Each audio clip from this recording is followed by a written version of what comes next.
Evening guys, it's the Bat here, tuning in for a new video here on the Bat Universe YouTube channel. In today's video we're going to discuss, is the Gotham Knights game doomed or is it not?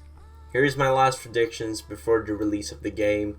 But before we get into it, remember to do this, and that if you like this video.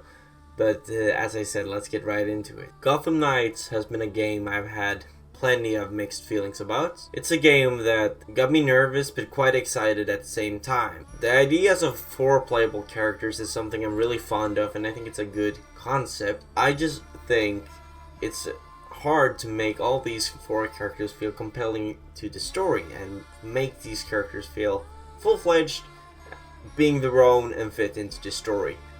It's much easier, as in example W Montreal's own game or earlier game Arkham Origins, where you just focus on this one character to write him off the Arkham games and put him into the story where you just have one character. It gets way harder to do 4 characters, which is something I think is a very interesting concept, but it still got me quite nervous, if you get what I mean. This game is also an RPG game.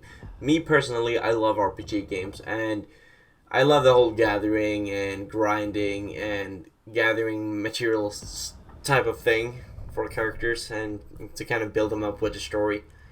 But I'm not quite sure they have gotten it all well figured out when they released all of these footages for the inventory, for example. It looked quite odd in my opinion.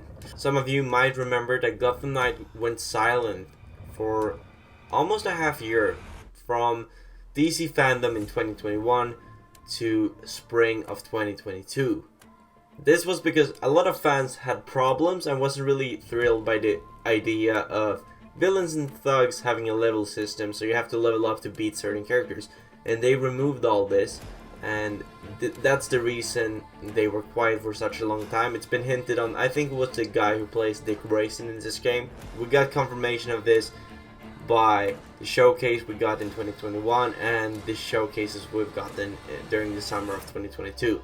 And this brings me to the scare of the 21st of October release date that they have set it, and it's going to be released at that point. When looking at the combat system that they had changed, with a removal of the level system, it simply just don't look very compelling and full-fledged. It doesn't really look polished and finished in my opinion. If you look at the Arkham Knight gameplay and compare it to the Gotham Knight gameplay, you see 2 totally different type of games, of course, but you also see 2 totally different types of polished gameplay, in my opinion, as well. I think that the Gotham Knights game got a release date they really couldn't handle, but neither could do anything about. I think they came up with the idea of changing this level system far too late during their development and progression.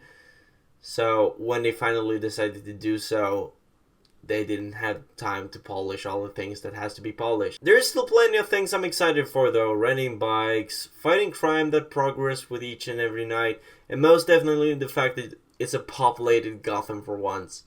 That's something I'm really fond of, and something I feel will be a lot more interacting and just make it feel much more alive. I think that the Arkham games are really good games and I love those games, but I think that in some scenarios they feel like you're put in a sandbox. So now I want to know, what are your thoughts about the upcoming Gotham Knights game? Let us know in the comments down below. If you've enjoyed, please do remember to do this, and that. The Bat is heading out. Thanks for watching.